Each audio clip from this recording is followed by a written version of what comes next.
the Sebastopol City Council meeting of July 7th, 2015. If the city clerk will please note that all council members are present, we will now salute the flag.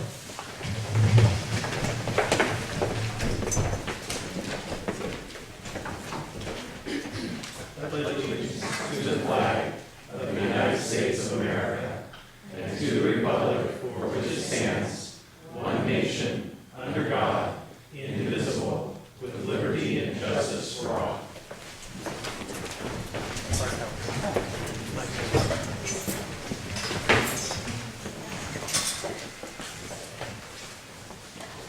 We have two presentations this evening and no proclamations. These are both certificates of appreciation, one for Jim Fain and one for Russ Pinto, who are both being thanked for their service on the Complete Streets Advisory Committee. So I will read one and trust that they are the same. Certificate of appreciation is presented to Jim Fain and Russ Pinto in appreciation of your dedication and service as a member of the Complete Streets Advisory Committee from May 1, 2012 through June 30th, 2015. On behalf of the City Council and the citizens of Sebastopol, I, Patrick Slater, Mayor, gratefully acknowledge your work and contributions to the city and look forward to your continued service to the City of Sebastopol and the citizens of this community. So I believe we have Russ. Did I see Russ? Yeah. Yes, Russ is in the house. I haven't seen Jim. Yeah, I haven't seen it. So we have, if you'd like to come forward.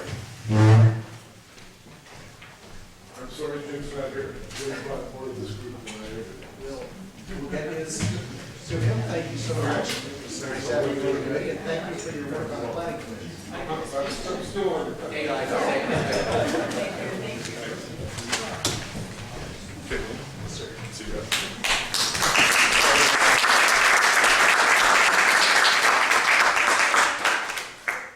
So we'll ask our city clerk to forward that to Jim. Next, we have the approval of minutes for the meeting of June 16th, 2015. Are there any corrections or revisions? Is there a motion to approve? Is there a second? Is there any opposition? Carries 5-0. Now we will have public comments for items that are not on tonight's agenda. If anyone would like to speak for 3 minutes, please come forward.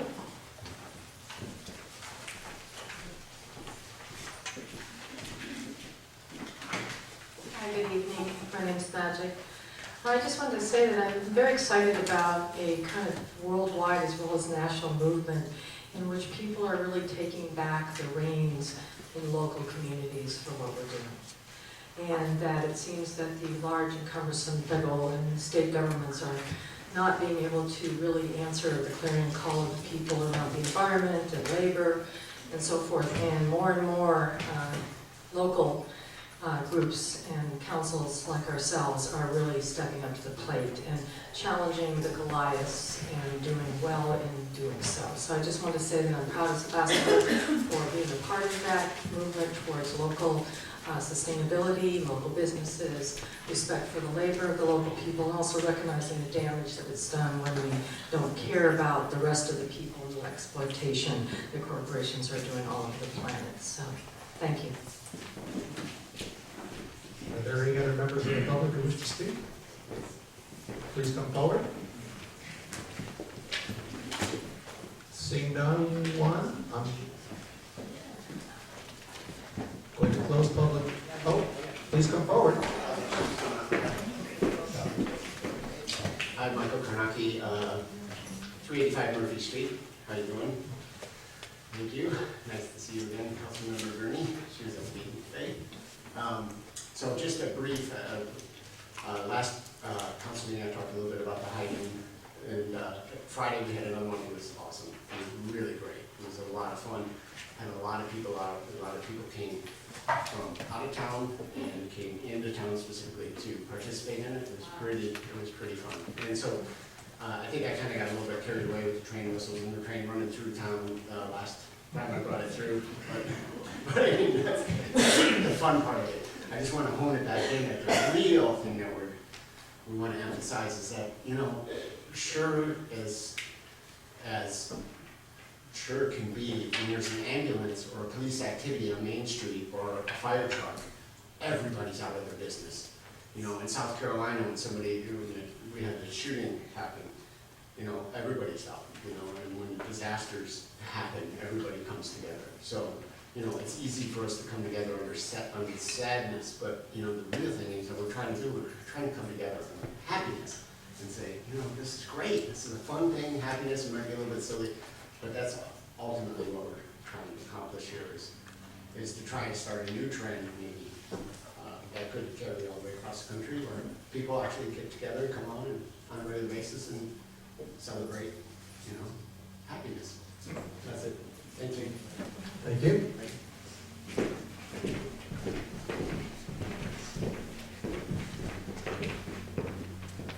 Hi, good evening. Ray Blazer, 385 Murphy, Sebastopol. I had a tickle in my throat. Just wanted to share a card that we received today from a woman who had participated in the High Noon on last Friday. Somebody might mention it too at a party a week prior, and gladly she came down and she brought her 4 grandchildren with her. She writes, Dear Michael and Ray, just a note to let you know how much my 4 grandchildren and I enjoyed participating in the Friday Noon Wave last week.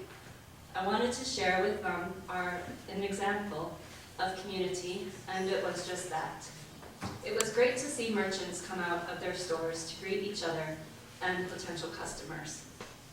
It certainly enticed us into several businesses. We ended up explaining the concept to a woman walking by who asked why everyone was waving. She smiled and walked off, waving to others. The wave is a great starter. I would encourage everyone to take a few moments in conversation too. Hoping for its continued success, Susan Peterson. Thank you. Thank you. Are there any other members of the public who wish to speak? Seeing no one, I will close public comment. And I'm going to take a moment and make a council member comment. So these are my own thoughts. These are nothing that's been approved by the city. And forgive me for reading this.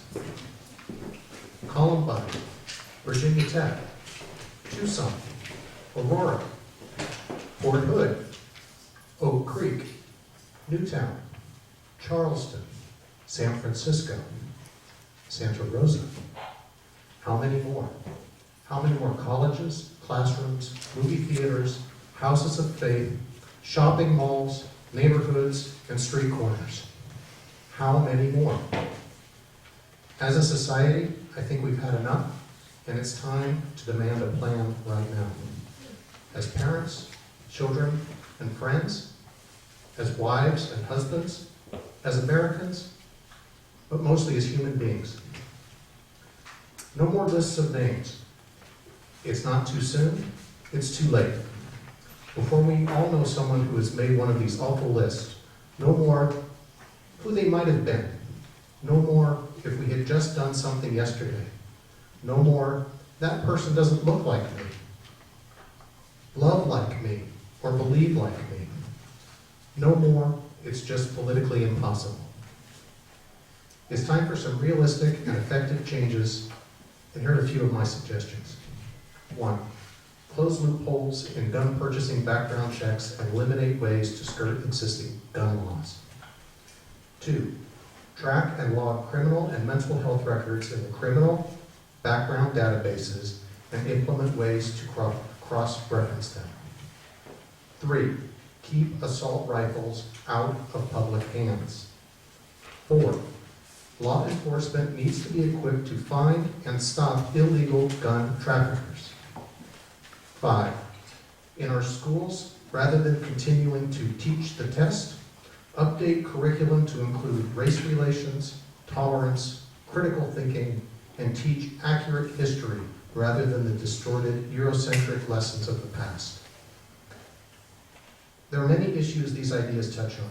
Early childhood education, leaders who lack the backbone to take a stand because it might cost them votes or money, our mental health system, and the increasingly militarized local law enforcement agencies as they feel the need to increase their firepower as more and more illegal guns make their way into our society.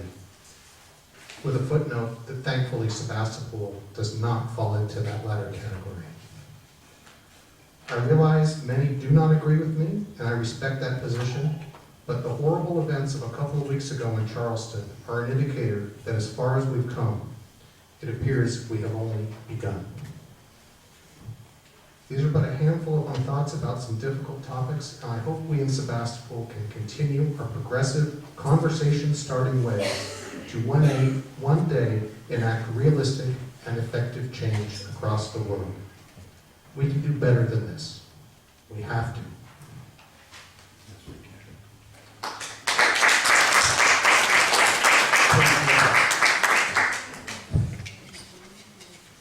So, with that lighthearted thought, we'll move forward asking for statements of conflicts of interest by any council member on the item tonight. We will all take part in all items. That's good to know. Next, we move to the consent calendar. There are 6 items on the consent calendar. Does any council member wish to remove any of the 6? Yeah. Which items? Item 1, please. Are there any others? And for the record, I will read the remaining 5. Item number 2. Recommendation for award of contract number 2015-04, Keating Avenue reconstruction. Item number 3, approval of resolution for the City of Sebastopol entering into a financing agreement with Government Capital Corporation for the purpose of procuring software and hardware.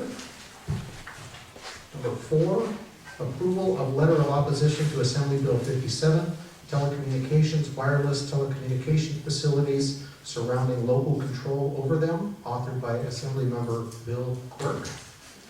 And item number 5 is amendment number 4 to contract 2014-01-01 with ACOM for the designation of the city traffic engineer. And item number 6 is the pedestrian, bicycle, and traffic safety improvements as suggested by the Chief of Police.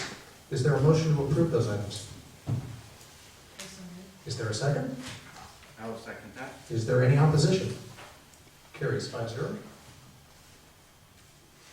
So item number 1 was removed from the consent calendar, and as always, I will ask if it's a quick question or you think it's a... Okay, then we will dispense with that. Can we have a brief staff report on this, please? Yeah, the recommendation of this staff report is to authorize that the city issue a request for bids for construction of the addition to the skate park project. The design has been modified pursuant to city council comments, including regarding the play equipment, inclusion of night lighting, changes about fencing and type of picnic tables to be provided. Another change is to eliminate the previously proposed lawn in light of state policies concerning the drought. So our recommendation is to move forward with this. Thank you. Council member questions? My only question, comment actually, is I was satisfied or happy to see in the staff report that there was the inclusion of a light emission pattern analysis. Yes. But given the scale and the reproduction quality of it, it was difficult to read. And I just want to reiterate that I believe this council made a fairly sincere commitment to the residents of Flynn Street, that we would not impact them if at all possible, or we wouldn't impact them, I should say, with off-site light leakage. So throughout the entire remaining portion of the process of the installation of this lighting, and in discussions with the contractors and et cetera, I would hope that that point be kept in the forefront so that we don't wind up with an unsatisfactory satisfactory situation for everyone involved. Yes, we understand that's the council's intent, and we will monitor the project to honor that. Great, thank you. Any other comments, Councilman Jacob? Thank you, Councilor Reader, for pulling. I wanted to pull it as well, so I'm glad that you did it. Can you recall more information about, can you refresh us on the lighting option we chose? Was it more lights, shorter poles? Shorter poles, yeah, but there were some other options for lighting poles that I think were probably close to twice as tall, and the council selected this option with shorter poles that, according to the lighting consultant, will really, be focused on the park and not on, boundaries beyond that. I think I just want to reiterate Council Reader's concerns that we're keeping that at forefront as we manage this project, that we're working with the consultants and the engineer to make sure that's a top concern. Thank you for managing that project. Questions, anyone else? Anybody from the public wish to speak on this item? Okay, we'll close public comment.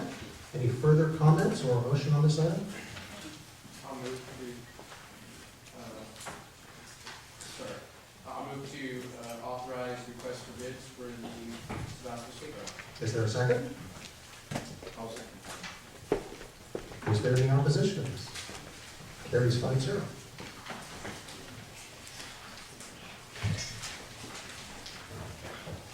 We have two informational items in the form of presentations this evening. The first is from Paula Pierce, and this is an update on her Saving Walter book project. And here she is.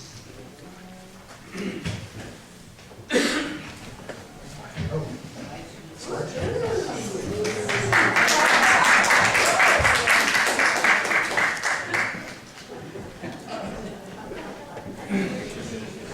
Good evening. I'm delighted to be here tonight to present my children's book, Saving Walter. Oh yeah. Okay, how's that? Okay. I'm gonna make it darker. Okay, we're gonna try. I'm gonna wait until I try and make it a little darker.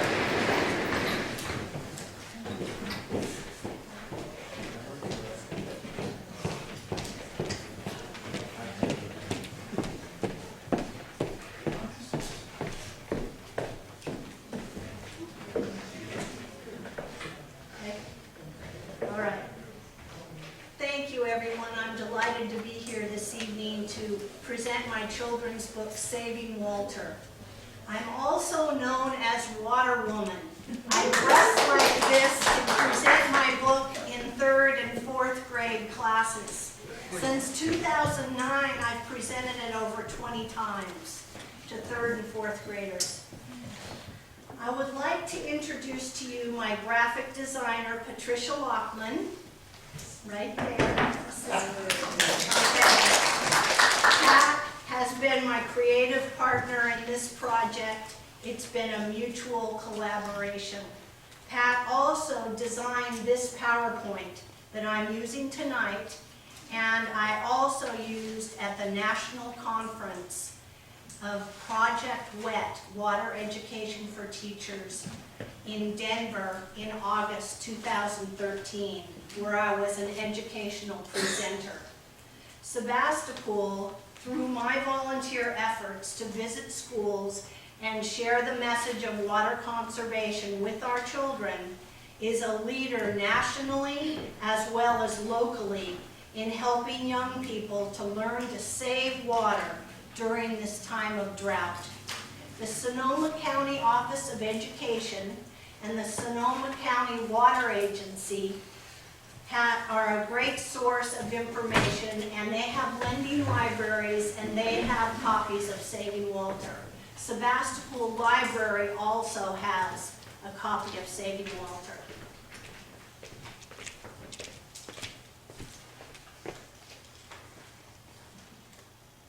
It all started, I'm just going to continue.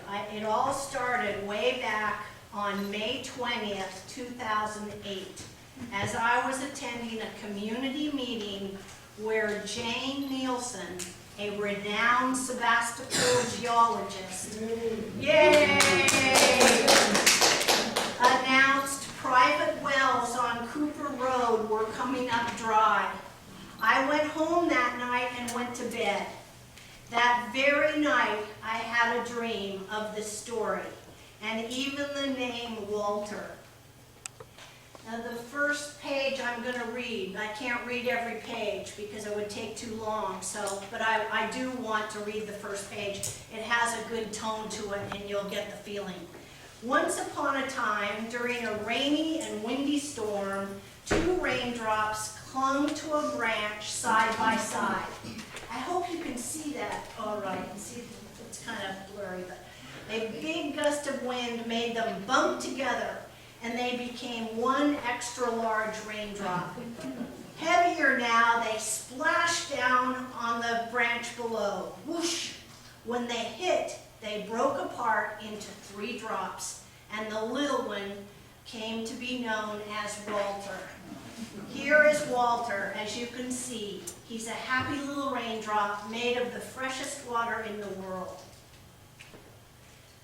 This is where Walter gets mentored by his mom on historical facts regarding water.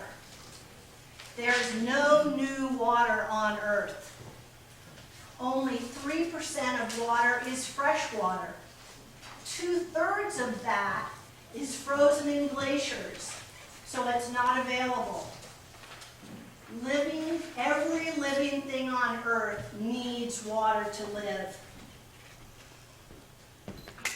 When I present the book to children and I get to this part of the book, I always say, I am sure you all listen to your parents talking, just like Walter is doing here.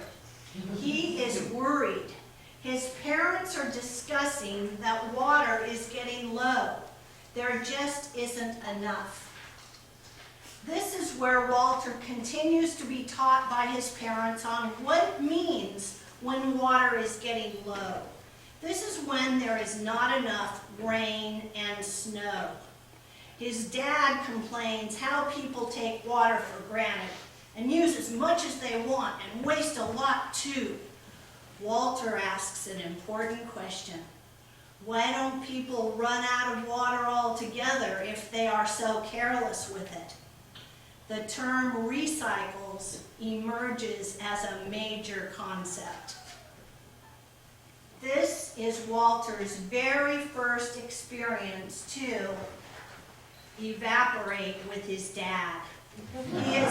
He is very nervous, and he asks, will it hurt? Not at all. It's really fun floating up to the clouds. Here we go. Okay, now it's a little hard to see, so I'm going to have to, lead you through this. But Walter and his dad, see that big white arrow to the left? They're lifting off as vapor from that sun-heated ocean there. And Walter says, you can't see it, but I'll tell you about it. Walter says, where are you, Dad? I can't see you. And so the dad is like into his, doesn't reply. And they keep rising up, and they travel across to that very cold air up there, and they condense into snowflakes. And they start to fall, and they hit the mountain, and they come down as snow melt and runoff. They join the lake, and that runs into a river, and as they cross the sand there to get back to the ocean, Walter is saying, gee, this is rough, Dad. Now there's one more part I have to explain, is if they had risen up as vapor and landed in that rain cloud right over the rainbow, they would have descended as raindrops and soaked into the ground. Okay, now. All right. Let me see where I am. Here is where Walter asks another very important question. Dad, how does the water that soaks into the ground ever return to the water cycle? Here is where Walter learns about groundwater flow. Now, no, can you back up? No. Okay. Well, the mountain, I'm sorry, because I added this and you didn't know that. Okay, the mountain shows the regular water cycle as it did in the page before, but it also includes the aquifer and shows when that rain soaks into the ground and gets down into the aquifer. I could show my book. Well, they're not able to see it. Okay. Then the water, it doesn't just sit there in between the rocks. It moves. It has groundwater flow, and it can get up to the bottom of a lake and emerge into that water, and then it can evaporate again. So it's all about evaporation again. That's how it happens. Okay, now, Walter, see where I am now. I keep losing my place. All right, what about ocean water? Why can't people drink ocean water? And the dad says, well, Uncle Salty's here, and he can explain it to you. Uncle Salty says, water's too salty, Walter. That would never do. So anyway, that's Uncle Salty's part right there. Okay. Okay, here we go. We need the prompt here. People are using water faster than the water cycle can replace it.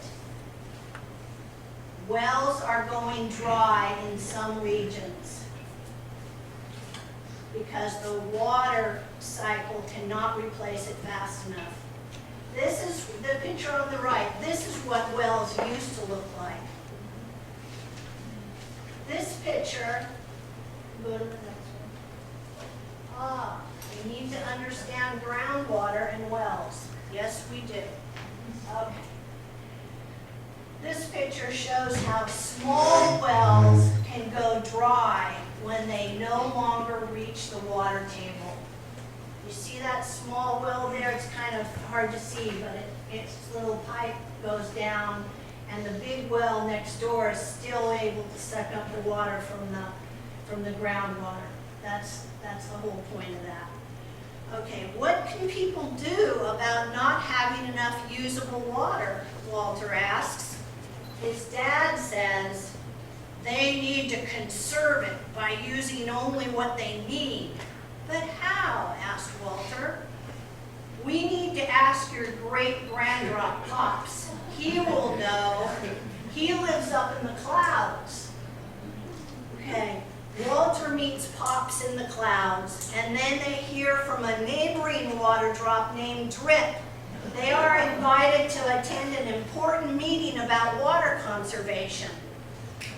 On the other cloud, they saw a whole group of water drops looking very unhappy.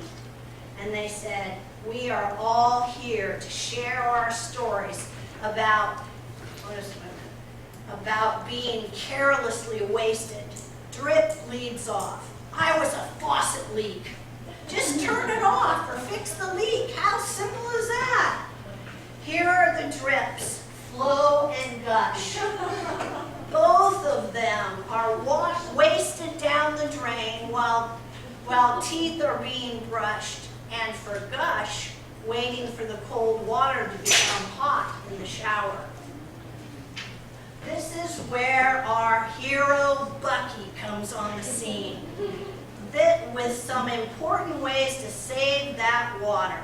Simply use a bucket to save that water in the sink and shower. Then use that clean water in many ways around the home and yard. And Walter says, like what other ways? And then it's listed, well, it was listed there, but anyway. Like fill pet water bowls, vases, put it on a plant, all those good things around the house. Now here is Collie. She's one of those unhappy drips, but look at that big smile on her face. She's not unhappy. You know why? Because Bucky saved her. Now, she's happy because Bucky saved her. When rinsing things off in the kitchen sink, place a bucket underneath and recycle that water. Plants and trees can use that water. Here is Splat. He is furious because he was sprayed on too hot of pavement and he evaporated.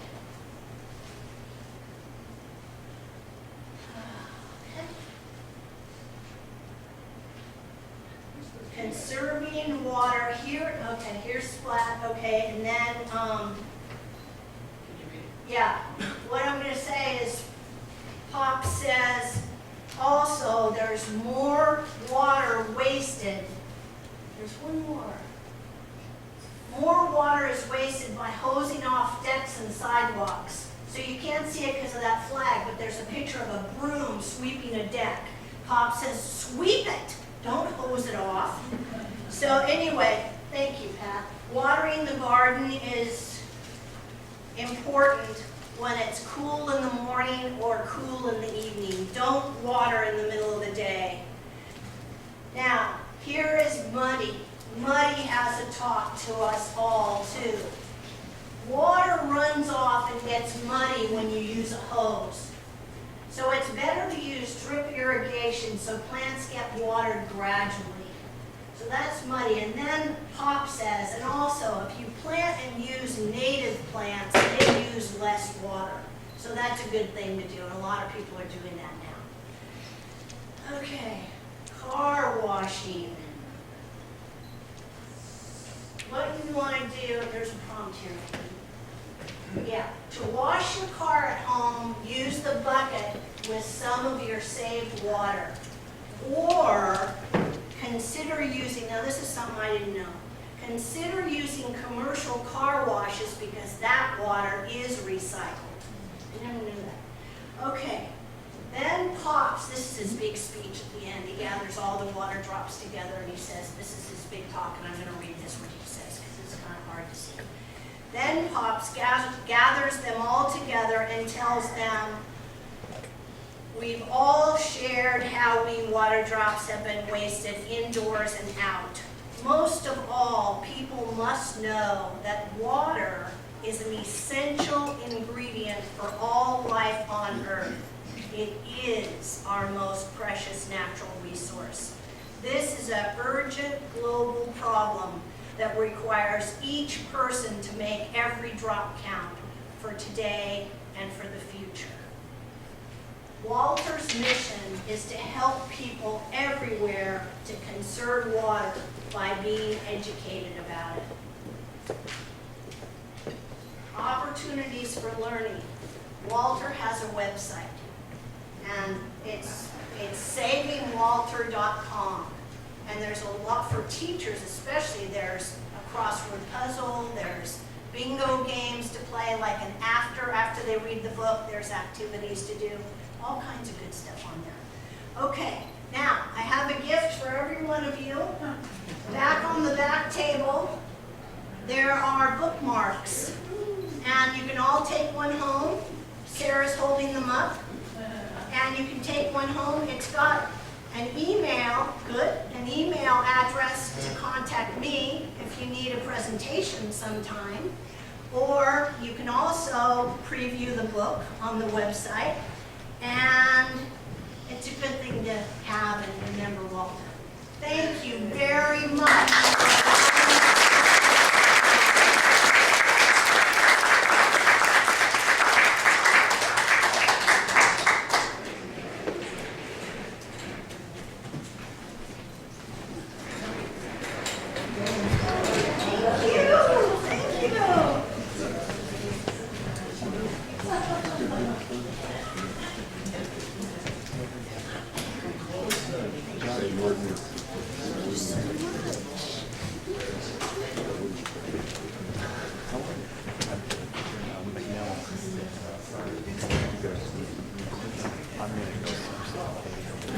Thank you for that presentation.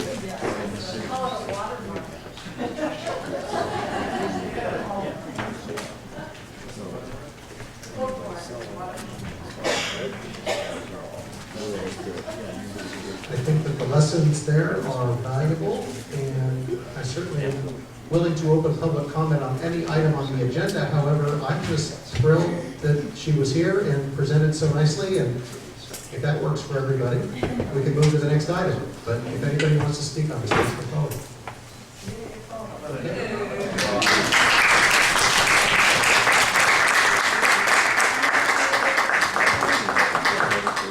We will move to the second presentation item. And this is from the Library Association for a new technocurrent regional entity, otherwise known as Lantern. And I believe, oh, two of you. I thought it was going to be just, I just feel like I have to comment on the last. oh, okay. I'm exploding about water right now. I'm loving it. And you know, I really felt like I was Bucky or Splat or Buddy or Pops. You know, and like I wanted to figure out how to conserve water. And I have like 3 roommates, and I'm always yelling at them about the shower being too long and washing the potatoes and like all the pictures. I need your book in my house. It's gonna change. It's really gonna help me. I just thought it was amazing. I don't know if it's a costume. I don't know if it's the way you project your voice. I don't know if it was the book itself, or that water is such a big issue right now. But thank you. I really haven't been so excited about water in a long time. Robert, you could probably have her come over and make her secondary presentation to your roommates. I would do that. Thank you, Paula. Really, that was great. Not having to follow. All right, now we'll move on. We'll move on to the library, and this is a group that is a community effort that has come together to research and work on a new library facility potentially for the future. So please proceed. Thank you. I'm Nita Lyles. I'm the current chairman of Lantern. And Lantern is an organization, a local nonprofit devoted to getting a new library somehow for Sebastopol. There are several members of the board of directors here today. There's Clark Mitchell, who is the co-chairman, who will speak briefly after I speak briefly. Then we have, stand please, Ellen Stillman, Gail Cooper, Arlene Kalin, and Lena Chen are all members of our board of directors.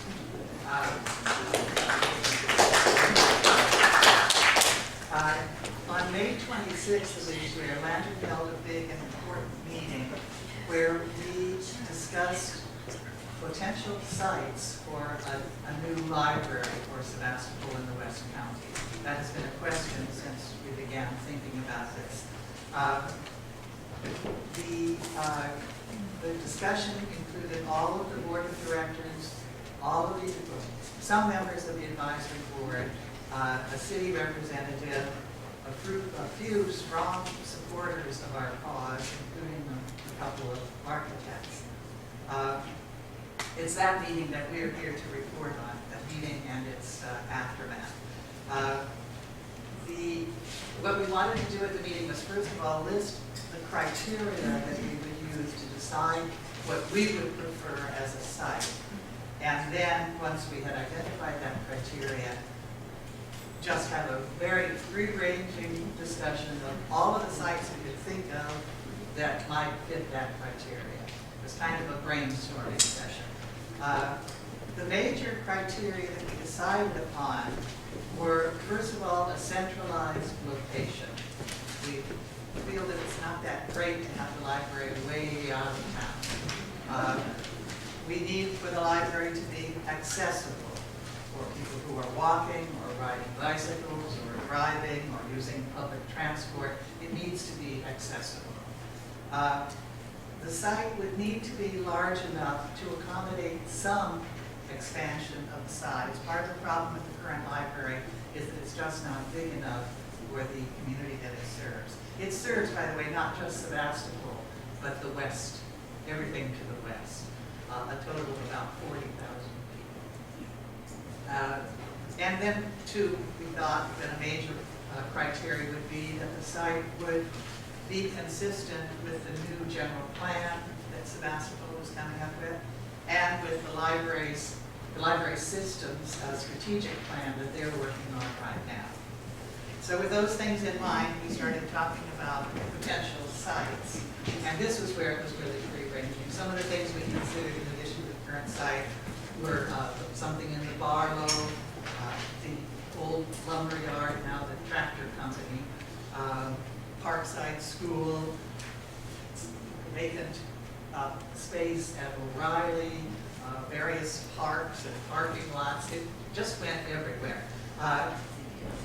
After the meeting, the directors looked over the notes and discussed the whole thing. And we decided that clearly the preference of our board for the new site is the current site. It fits all of the criteria and then some.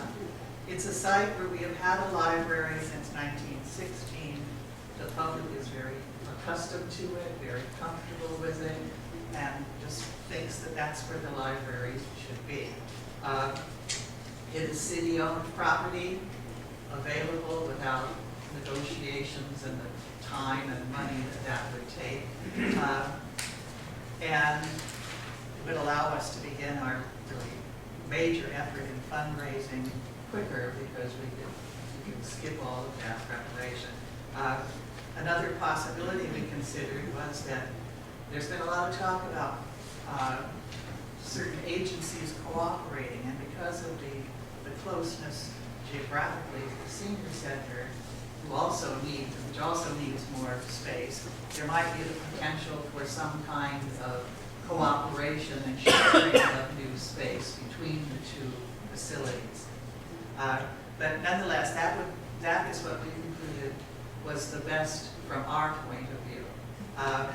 We're ready to begin the next phase of our project. We've been spending a lot of time getting organized, figuring out just what we need to do, and getting 501c clearance and all those sorts of things. We're ready to begin fundraising in serious ways.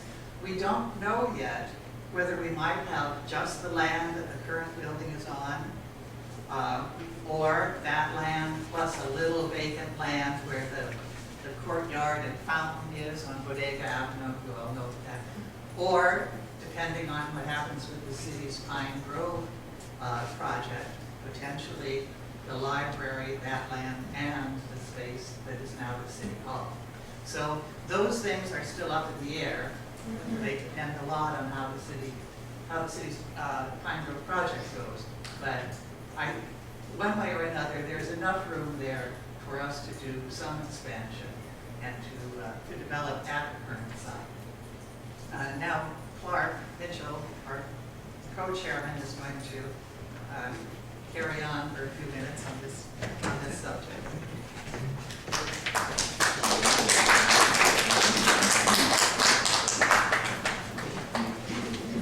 Good evening. We at the Lantern Organization are dedicated to the creation of a 21st century library for Sebastopol. Our library is a keystone of the community. From the beginning, the library has been central to the educational and intellectual life of the city and the surrounding area. Libraries are community centers, free and available to all. The library should continue to be the core of Sebastopol's downtown. Books, both print and digital, are highly important to an informed and healthy community. The library is no longer just a place to go get a book. It's a place for children's story time, for study and meeting areas for all age groups, and to be used as a place for tutoring. There are art shows, book sales, lectures by authors, Master Gardener presentations, political meetings, to name a few of the many and varied activities and programs available. Last time I spoke with you, I presented Lantern's printed assessment of our current library. This assessment shows clearly through comparisons and statistics that we needed a new library. Lantern is now asking the City Council to state a goal to build a new library on its current site. This goal should have a conservative completion date. We need to have the foresight to get this project rolling. Fundraising and design cannot begin until you make this commitment. The decision by the City Council to build this new library will not cost the city anything initially. We predict that it will be a 6 to 10 year process to raise the money for design and build this library. A partnership with the community center, the senior center, or a private developer might expedite the construction of this library. It is important that the library continue to be a central feature of our town to reflect its value as a source of knowledge and an icon of what is valued by our community. The building itself deserves to reflect the jewel the library is for all of us. Thank you very much.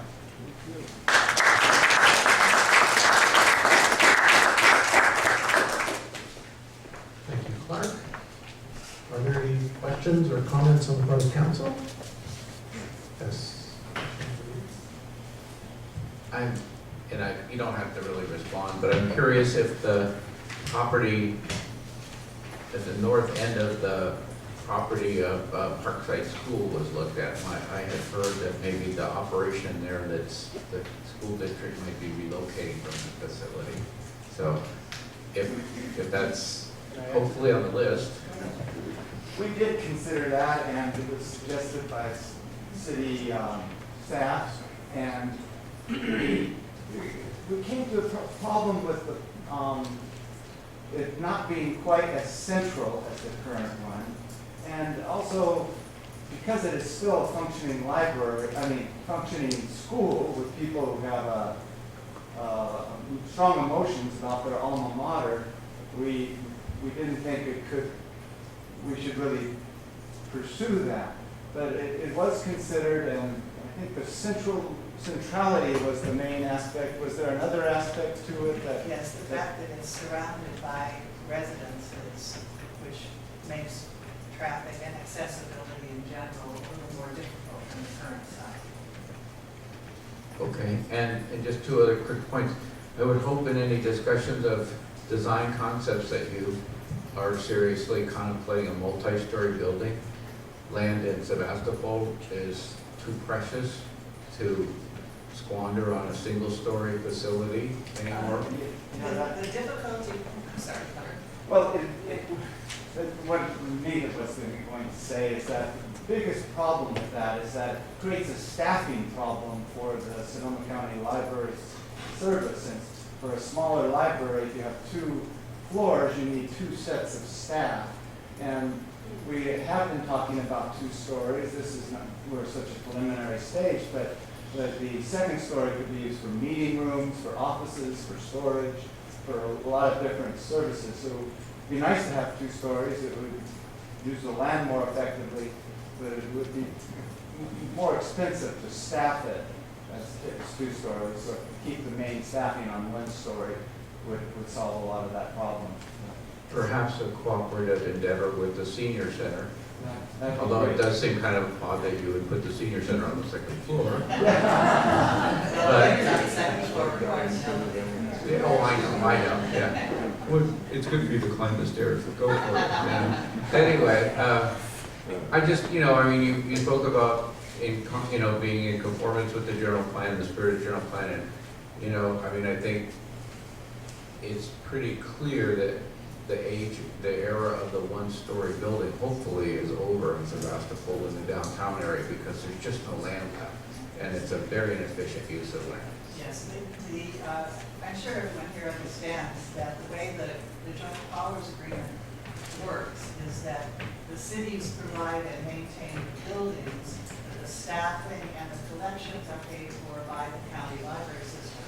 So the influence that the library system might have on our choices and our design will be guided by what staffing is required, and they're very concerned about 2-story libraries. because Well, of staffing. okay, we could have a library with residential above, perhaps. That might, yes, there You know, are solutions. some Once we get a affordable site housing. nailed down, we can start dreaming about things. Yeah. And last but not least, believe it or not, underneath all the brick facade and the vines and the trellises and all the other kind of questionable design motifs that were imposed upon it over the years, underneath City Hall is a beautiful Art Deco building. It's, the original, not the original fire station, but it's one of the fire stations, the police station and City Hall at one time. Very beautiful Art Deco building.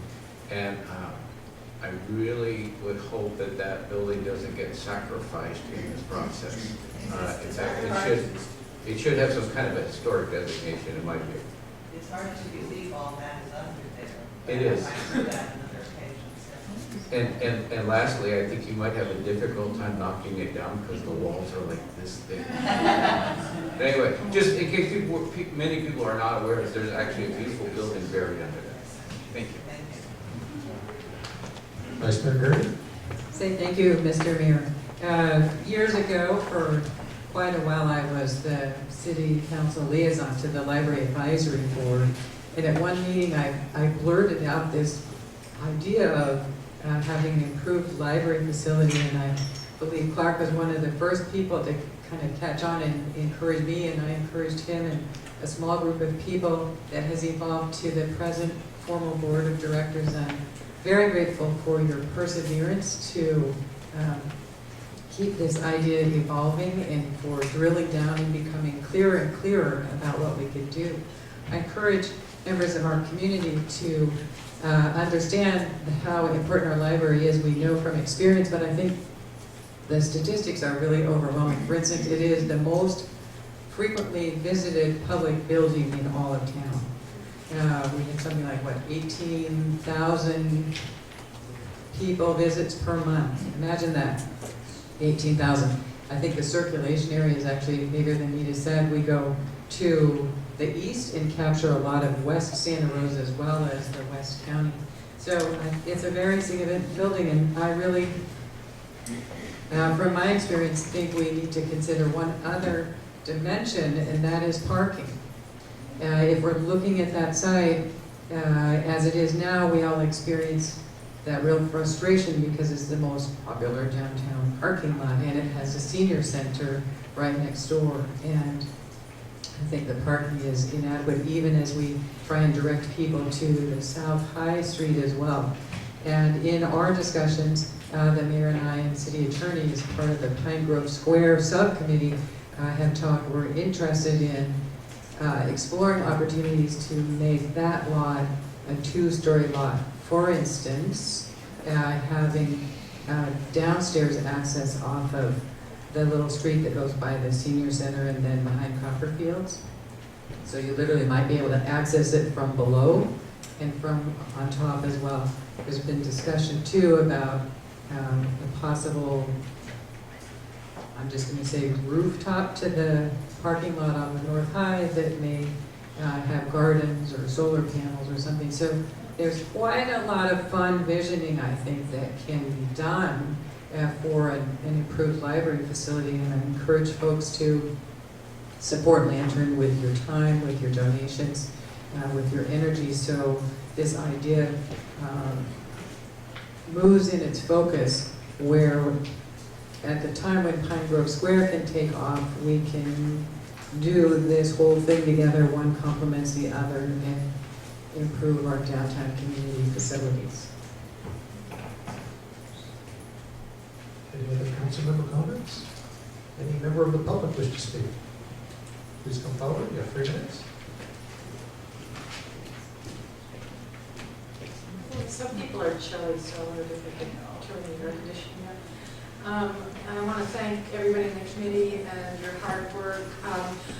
I just feel like I'm a little concerned about having to tear down in these times when we're trying to, preserve and recycle. And so I know that we just recently put quite a bit of money into remodeling the library. And I wonder if we can't find a way to, maybe if the city hall could be used as an annex and we can use as much of what we've already got and improve it. I mean, I think the remodeling job was beautiful and I really love the library, and I don't mean in any way to discourage all the time and energy we can put in, but I think we need to think about why are we tearing down buildings and building new ones.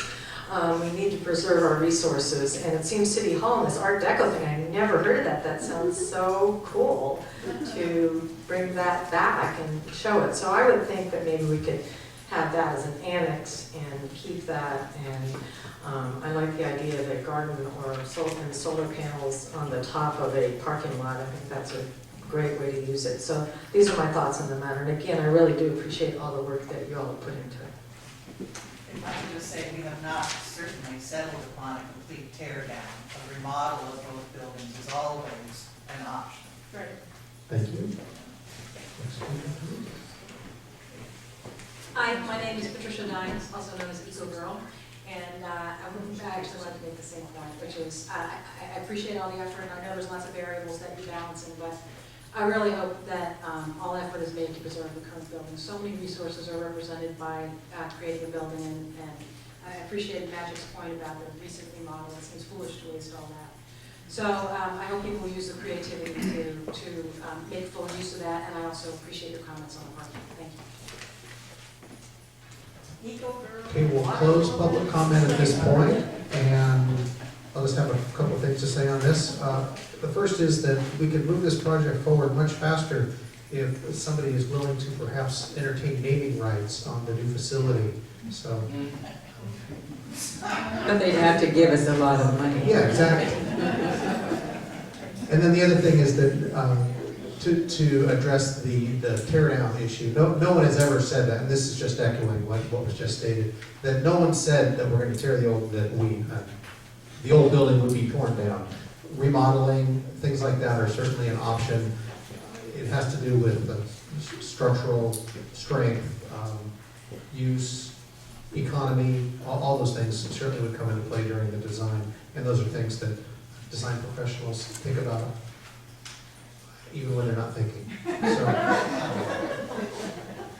So with that, we'll conclude item number 8, and we will move forward to item number 9 on the agenda, and this is a public hearing to consider a proposed ordinance regulating the establishment of formula business uses in Sebastopol. And to preface this item, there have been a couple of items in the mass media that have significantly misrepresented what we may or may not be doing. Nowhere along the line have we discussed this being a ban. There was a regional news report that opened with Sebastopol considering banning all chain stores, and nothing could be further from the truth, and the reporter, I'm not sure he listened to me at all. So nothing we have done up to this point. The moratorium that we passed a couple of years ago, it wasn't a ban. None of our discussions up to this point are a ban. What we're trying to do is create the community that we want ourselves. We don't want outside pressures forming our community. So that's the preface to this item, and at this point, I will look for a staff report. Planning Director Webster, please. Yes, as the mayor indicated, a couple of years back, the city council adopted an interim ordinance to regulate formula businesses. That ordinance has since expired, but in the meantime, the council directed the planning commission to make recommendations on key parameters that a permanent ordinance might have. So the commission took a number of meetings, had very detailed discussions with public input, and formulated recommendations which the council received at a previous city council meeting.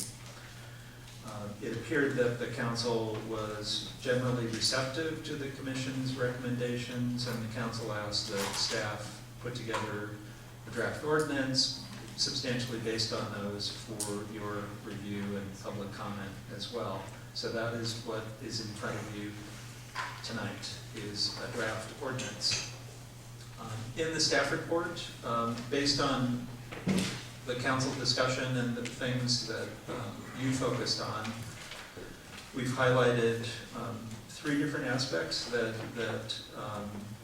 it look like you might want to have more discussion about. And one of those is an element of the definition of what constitutes a formula business.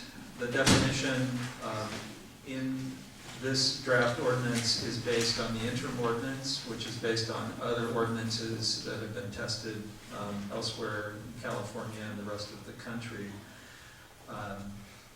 The interim ordinance had, as indicated, multiple aspects of what would constitute a formula business. This might include consideration of whether there's a standard sign program, standard interior decor, do the employees wear uniforms,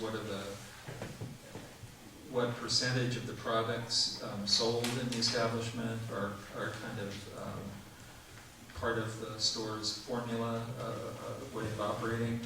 And then also, how many establishments across the United States are identical or substantially identical to the proposed business. The interim ordinance has 10 establishment threshold, and the Commission's recommendation is to have a somewhat higher threshold of 25. One of the comments from a commissioner was that it seemed that the primary formula businesses of concern were very large chains like fast food establishments or certain very large businesses that have hundreds or even thousands of outlets. That was the kind of business that was of greatest concern, and that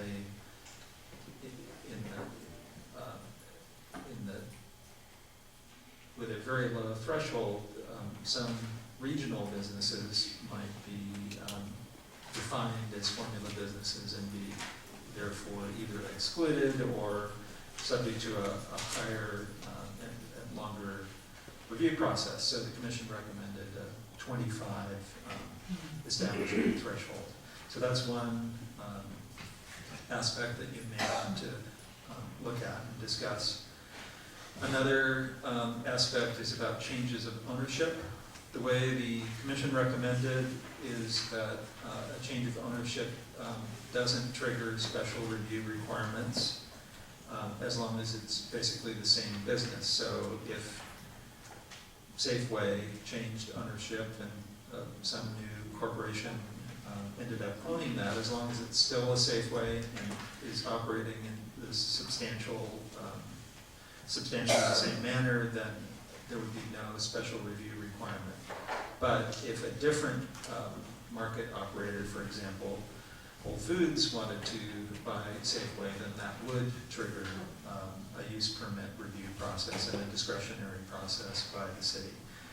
So that's, and there are different ways that that could be structured. Generally, in terms of zoning, you look at the class of use, the type of business. So there could be a less restrictive change of ownership provision. Another point where there were differences of opinion at the Planning Commission level was about whether there should be some kind of exemption outside of the downtown based on square footage. So some commissioners felt that the interim ordinance had a 5,000 square foot threshold. So if you were a formula business but you were outside of the downtown, then you would not need a use permit, a formula business use permit. Not all the commissioners agreed with this. Some commissioners felt that any formula business, whether it's in or outside of the downtown, should go through that use permit process. So that's another question. If there is a threshold, is that the appropriate level? Should it be higher? Should there be no restrictions outside the downtown? There's many options there. So those are just 3 of the parameters. The ordinance is not terribly long, but there are some very specific provisions that are important that the council may wish to talk about or change.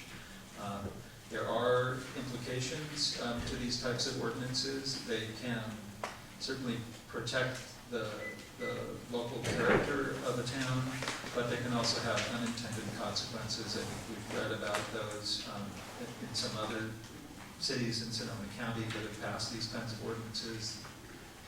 Sometimes they've encountered shortly thereafter certain businesses that are then defined as formula businesses that they don't want to restrict. They find that they are desirable, and they've ended up changing the ordinances.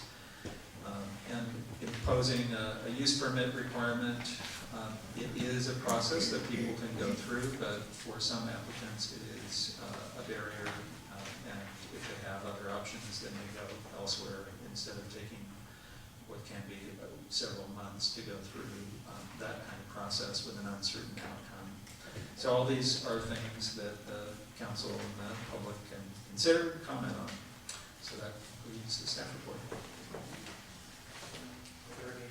Are there any questions, technical type questions of staff at this point? Councilman Reed? Vice Mayor Gurney? Well, I do, and I appreciate the mayor starting this item clarifying some misinformation that's been distributed, and I wanted staff's help on this as well. A lot of people have said to me, oh, it's the city's fault Taco Bell hasn't reopened, oh, it's the city's fault that Baskin Robbins didn't sell. And I'm wondering if staff could bring the real facts to light there. Sure. Taco Bell, located on Gregskin Highway North, had a fire.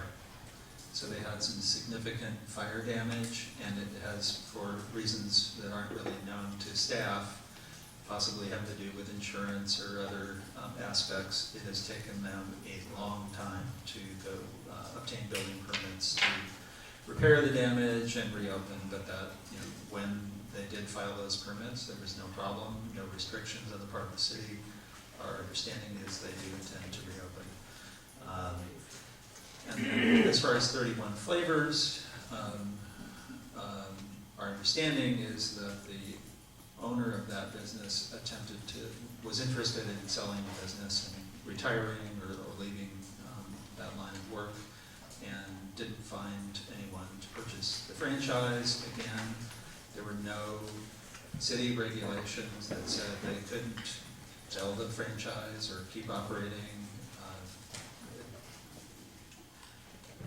We have many more ice cream stores than we used to, so there's possibly an impact on that business from other businesses in town that have opened in the last decade or so. But again, we're not aware of any city regulations that force them to close. Thank you. I think that's really important clarification as to what's happened. Also, the council's been talking about this since December of 2012, January 2013, around that time. So we're looking at a protracted discussion over about 2.5 years. I counted in the staff report that I think the Planning Commission had at least 3 public hearings on this.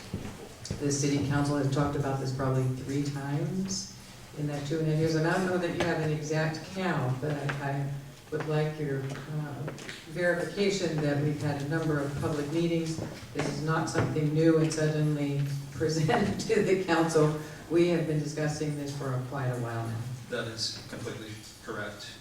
And tonight, it's up to the council if you're prepared to go ahead and introduce this ordinance for first reading, meaning it's tentatively adopted, or continuing it to get more input, or to direct staff to make amendments based on what you hear tonight. Either of those actions could be appropriate for the council to take. Thank you. And you mentioned also the fire at Taco Bell. I'm reminded of the fire at Frizelinos, and I believe in the rebuilding and sale of that business, it wasn't allowed to continue with the original name. And in our exemptions, that's that's the proposal tonight. With the sale, it has to have the same name and be the same business. Which in that case would have been impossible, is my understanding. If it is subject to this ordinance, to the formula business ordinance, the Frizell-Eno store was, I think, either it was a single store called that, or they may have had one other establishment, so it would not have been considered a formula business under this ordinance. And so that wouldn't have been affected if this had been, wasn't enacted at the time. Good, it's good to know. So, Mr. Mayor, I will have comments, as I'm sure the rest of the council members do, and that's going to be at a later Sure, time after yeah, the public. we're just taking technical type questions at this point. Councilmember Glass?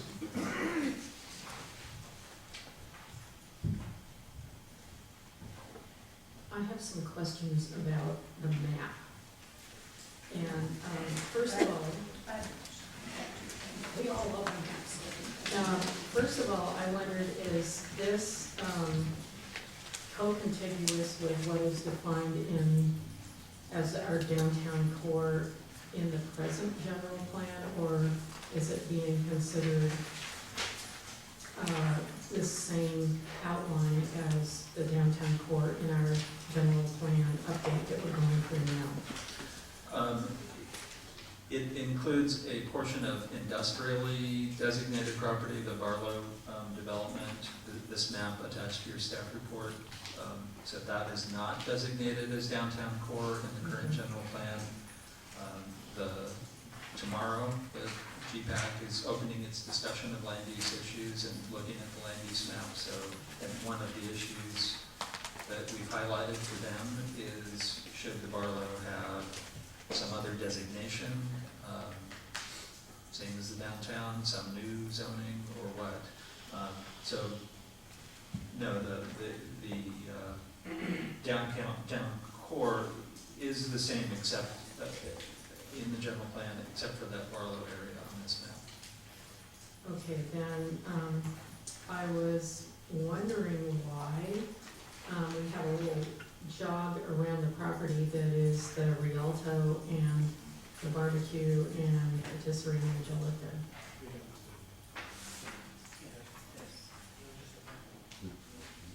Right? That's just the parking lot. The parking lot, yes. So it's our parking lot. So the theater is in the downtown core and on this map. Okay, well, The parking lot. we have parking lots downtown. But I think it's designated with the public facilities. Oh, okay. type. So the public facilities are kept out of that. Yes. Right, okay. Then I'm wondering why we have a jog around a fairly large parcel that is kind of at the end of Abbott Avenue, up between the Joe Rodota Trail. It's like one lot in from Brazilians. There are two properties there that are zoned industrial. The other one used to be a welding business, Okay. primarily the towing operation is in there. still. So they're And there's zoned- an empty lot next to that that is zoned industrial. It should all be included.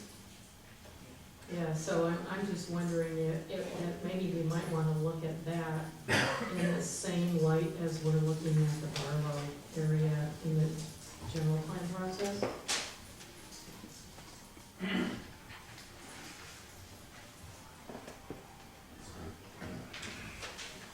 Okay. Okay. That's it for technical. Okay, Councilmember Eder? I apologize, I didn't have the opportunity, based on the shortage of time, to review the zoning map for our town. But south of Willow on Main Street, south of the post office, we have a number of commercial businesses on both sides of Main Street. What is the current zoning for that and the proposed zoning in the general plan? There's a combination of CO and O, commercial office and office, which are very similar designations. They do allow a range of commercial uses and office uses as well. Just a less intense set of development standards and allowances than the CD, the downtown district, or the highway commercial district. And at this time, there hasn't been discussion, and again, the GPAC is just beginning their discussion of land use issues tomorrow. There hasn't been discussion of zoning changes in that area.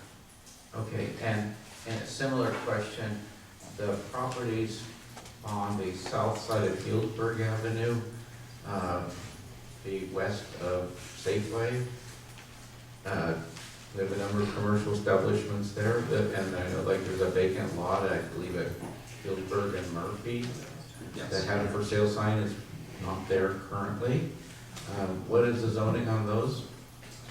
My recollection is that it's also this O and CO zoning Okay. along Healdsburg. Similar? Yes. Okay, great. I can answer that Well, I directly. saw you had your zoning. I've got my zoning map. Yeah. but it was The- odd to ask you the question. Those particular properties are, on the south side of Healdsburg and also on the north side of Healdsburg are general commercial, Okay, CG. according to my semi-colorblind eye. Yeah, I don't have a colored map with me Yeah. tonight.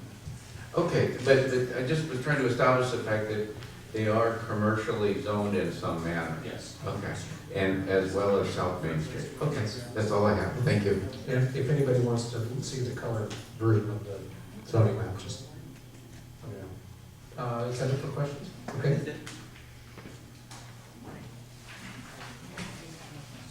Councilmember Jacob?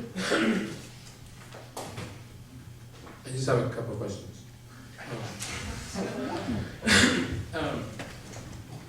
I just wanted to ask if anybody's seen the amazing Amy's restaurant in Motor Park with the living roof and green living and amazing recycled water features and all that really cool vegetarian organic fast food. And I just was reminded of my first planning commission meeting where, due to a fast food ordinance, the planning commission decided not to allow an Amy's Kitchen vegetarian organic fast food restaurant in town. And I've always, I'm sorry? It was a drive-through. No, it was fast food ordinance, not a drive-through ordinance, that caused that issue. And it was unintended consequence of an ordinance that we passed as a town. And so I have to say that since I started looking at this item, originally the subcommittee with council member, then Mayor Kais, and now with Councilman Eater, that ensuring that we as a council find the sweet spot to ensure that we maintain a certain quality of our township while not stifling appropriate business opportunities for our town. And that's a very hard balance. And I'm really looking forward this evening to hearing from the public about those different opinions and different expressions, and really providing messages for this council for us to find, I think the paper quoted me as saying the sweet spot. And that's not always easy. And many times ordinances get passed and come back 1 or 2 years later to be tweaked and developed to ensure that the ordinance is meeting the town's needs appropriately. I do have several questions. I really tried to get them in advance and I called, it was too late today, I apologize. But section 17.150.020 states services and or merchandise. But yet when you go to the definition, it only defines services. It only defines merchandise and does not mention services. And I wonder, does services deserve its own definition? I think so. Or should it just be added to the current merchandise definition as it's stated? So, are you following that, Kenny? Page. You're under subsection 1.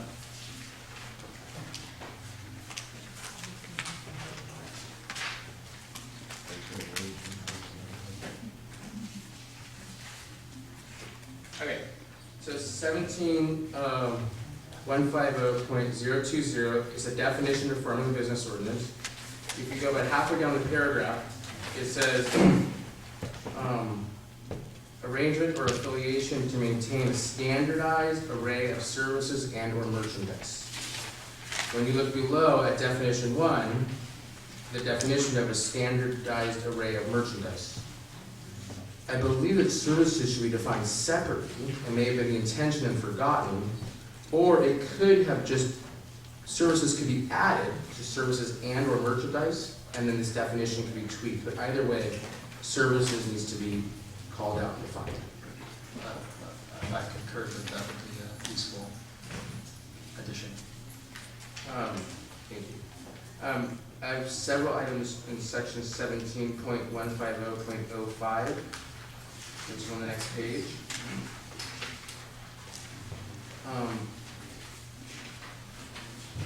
Are there currently any applications in process that would be exempted by, in this ordinance process if we were to introduce the ordinance tonight?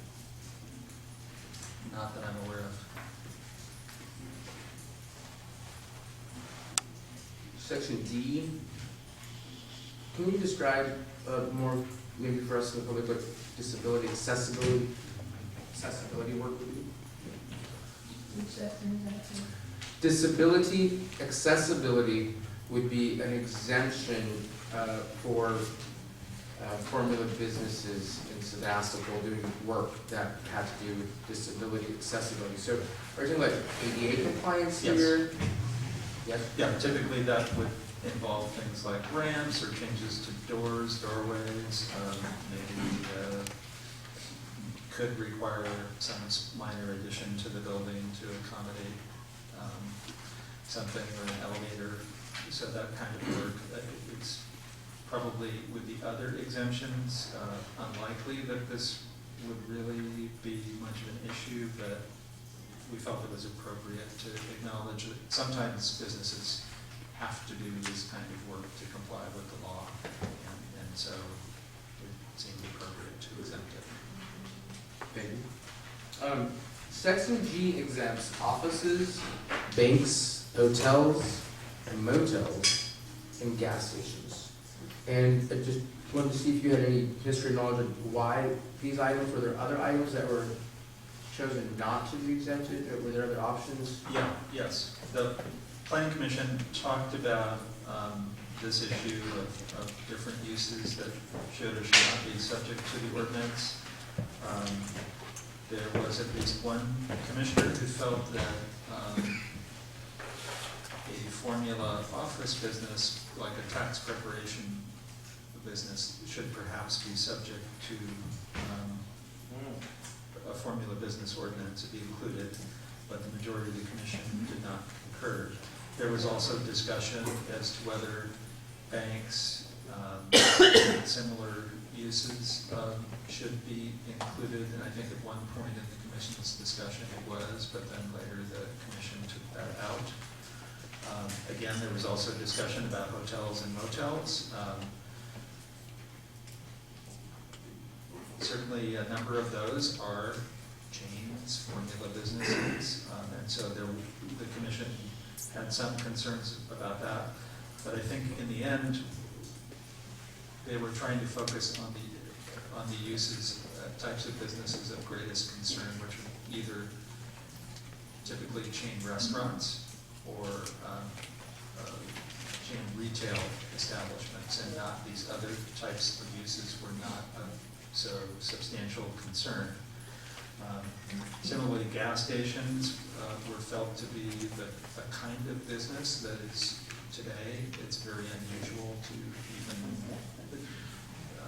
find any gas stations that are not a formula business of one kind or another. So the commission did talk about these things, and there were different points of view on most of them. And there was also some discussion about movie theaters. Should the ordinance include movie theaters? And one thing that the commission talked about was, well, what if the unique movie theater that we have today were to go away? Would we really want to put an obstacle in the way of replacing that, even if it was part of a chain or formula business, that it is a unique use, and restricting such uses or putting up barriers to replacement, given its importance, the commission felt in the end that that wasn't appropriate. So yes, and there certainly, the council was free to make changes to the ordinance and what is included or excluded.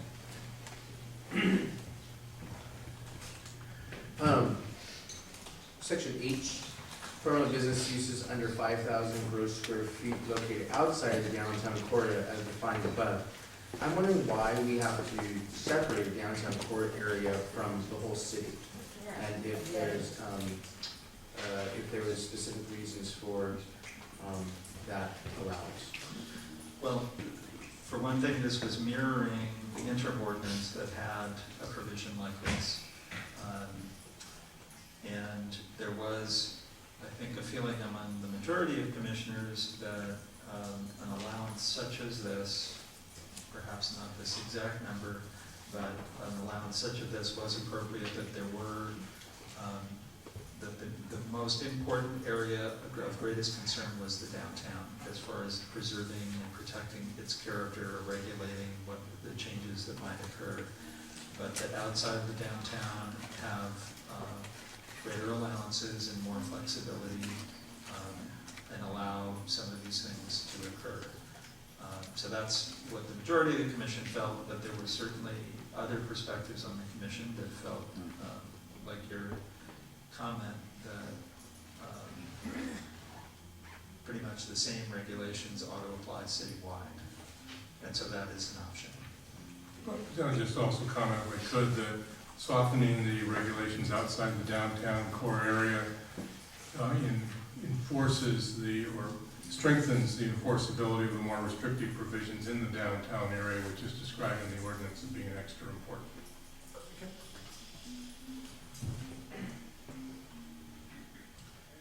Section 17.150.080,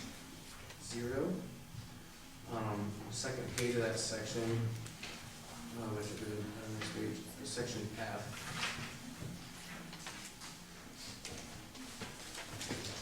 This is just for the public. This is a section that says use permit findings. In acting on a farm or business use permit application, the planning commission or city council on appeal shall determine, and then item F is that if the proposed use is located in downtown core and is greater than 15,000 gross square feet, the establishment will provide needed goods or services, will promote the area's economic vitality, and will be compatible with existing uses. And I was hoping you could just maybe explain that in more maybe common language for the public on what that 15,000 square foot, what there's a new additional threshold that exists in this language, and if there's something maybe more common language might help for the public to understand. Again, the commission felt that in concert with more restrictions in the downtown area in this draft ordinance, that there should be a special finding relating to the downtown, especially for larger establishments, so that there would have to be a showing by the applicant that the proposal, is doing something positive for the city. Maybe it's providing goods and services that aren't otherwise available. Maybe it's contributing in a unique way to economic vitality. And maybe they've included provisions that make it fit in terms of design or architecture. So the commission felt that that was appropriate. 15,000 square feet in the Sebastopol context is not huge, but it's certainly larger than the typical store in the downtown, substantially larger than the typical store in the downtown area.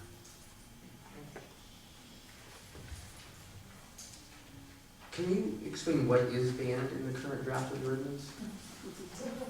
There's only one specific type of formula business that is prohibited in the ordinance, and that is in the downtown area, formula business restaurants are prohibited.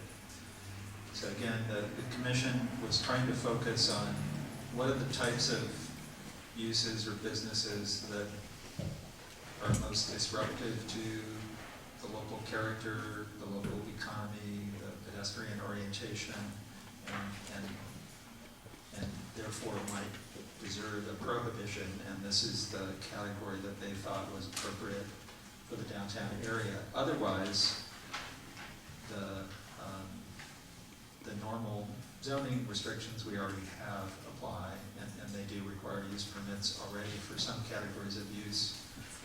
Plus, under this ordinance, formula businesses in some cases would be subject to the higher level of review. Thank you. And I'm wondering how hard, you said it, maybe a question for you or a question for both of you. What would be the issue with expanding the zone to include South Main Street and Petaluma Avenue corridors to the merge one-ways, and expanding the Healdsburg Ave corridor to, is that Coraline, the road that goes from Regal to 116, Covert? Expanding the corridors up Healdsburg to Covert, and expanding it down and up Petaluma and South Main to the merger, Auburn, basically.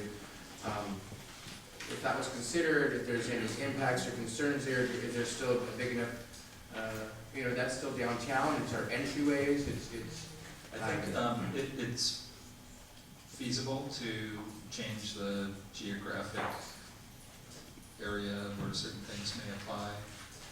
We may have to add some language to the findings that speak to that as being, part of the key core commercial area, not necessarily right in the downtown. So I think we might want to add findings, but I think it could be done. And then, just to that. Yeah. Wonderful, and I agree. It's usually I just wanted to put out that I do agree with the Abbott Avenue, Sebastopol Toe, Weld property falling within the corridor. In addition to the other areas I mentioned, I have some interest in. And then Questions, please. Okay. And the it's all leading to that. I wonder if will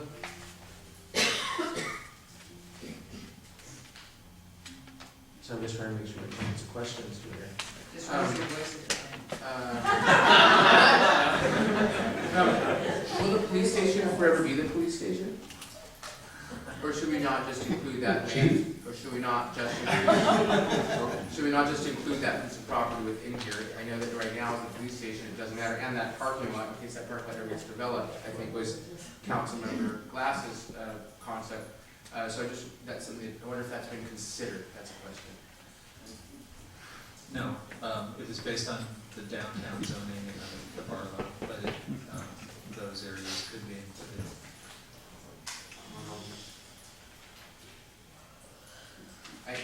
I just want to say, like, the Amy's Kitchen is so beautiful. It's like a little knoll on a hill. It's really amazing the way it comes out.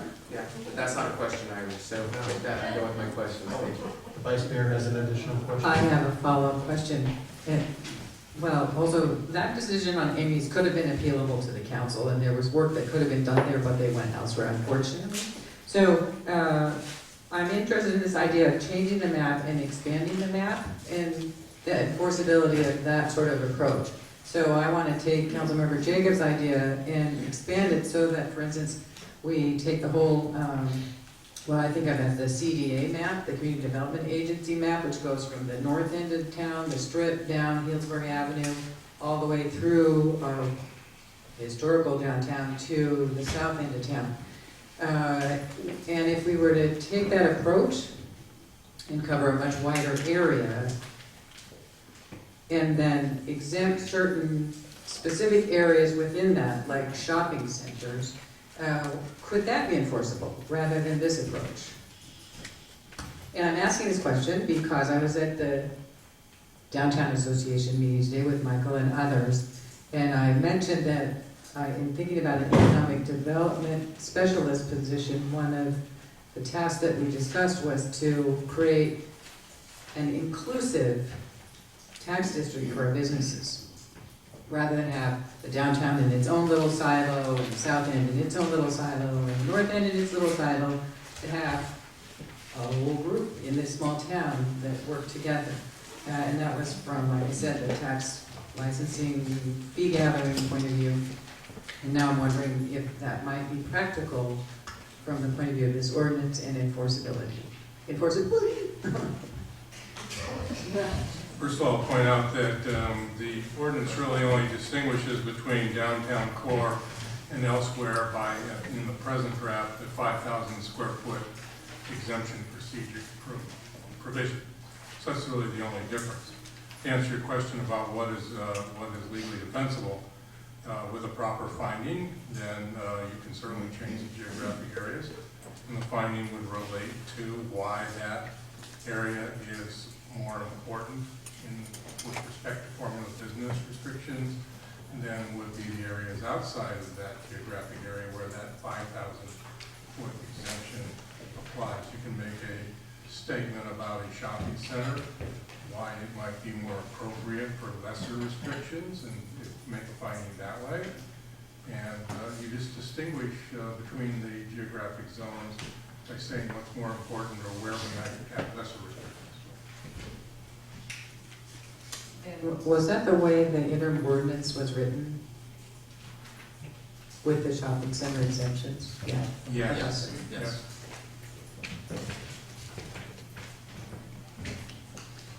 More questions? Or we can, I just wanted to expand on the question that Councilmember Gurney just asked, and it's just, I'm trying to get this, wrap my brain around how this works legally. So we're creating a zone that has, where we have findings, where we specify that that area is special, and in order to preserve its character, we are going to regulate formula businesses. What? More strictly. More strictly, I get it. So can't we, is it problematic to just have a blanket formula business ordinance and then exempt specific areas? Is that problematic?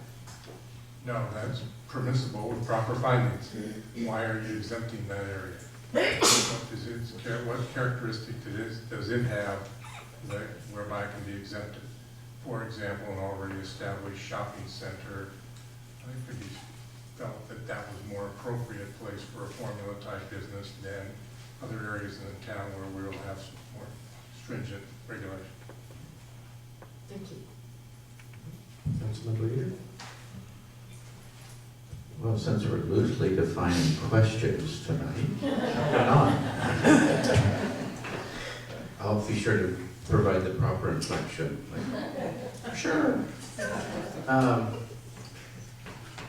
Wouldn't the example that was given earlier that, you know, in the terrible, terrible event that something would happen to the Rialto and a big nasty movie chain wanted to move in, doesn't the appeal provision under 17-150-080 apply? Couldn't we say, well, you're a chain, but you can appeal it, and if we like you enough, we could allow you to be here?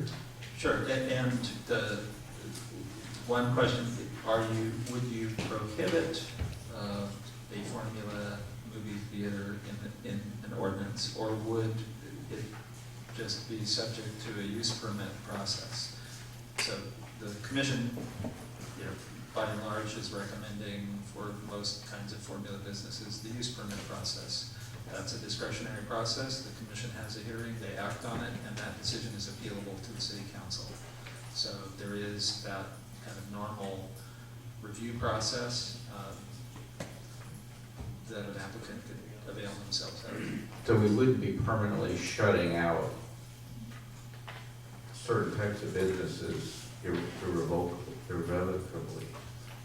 If you outright prohibited them, as is recommended for the formula restaurants in downtown, then that's it, unless they can revise their proposals so they are not a formula operation.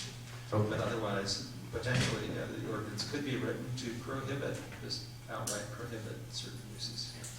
Okay, and last question I have.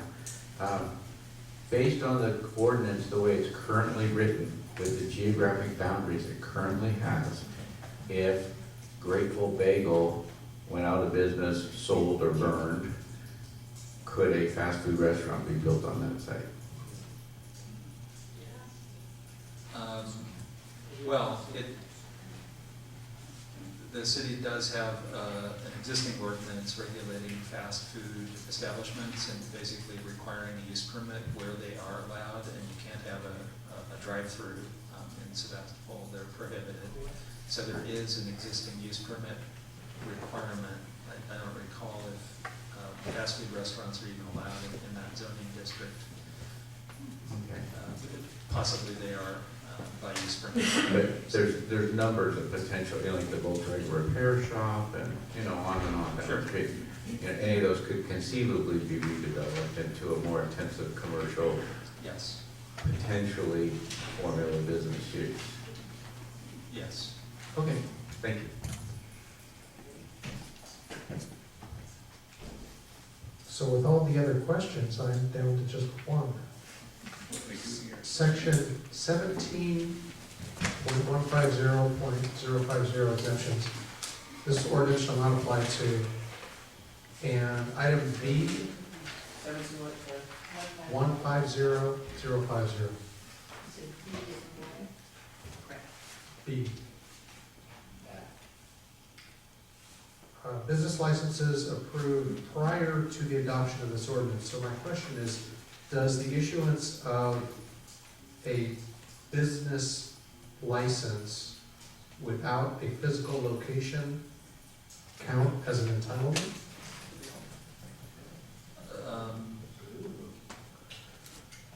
Well, there are some types of businesses like delivery services that do have business licenses and don't have a location, an establishment, an office in Sebastopol. But those kinds of businesses are the only kinds that aren't associated with a physical location. And we have to look at zoning and other regulations. So if it didn't have a physical location associated with, say, a store, I don't see how we could have done that. So if, say, a large corporation that's maybe headquartered in Alabama came to town and got a business license to open a store, the fact that they don't have a physical location for the use that obviously requires a physical location, this kicks in.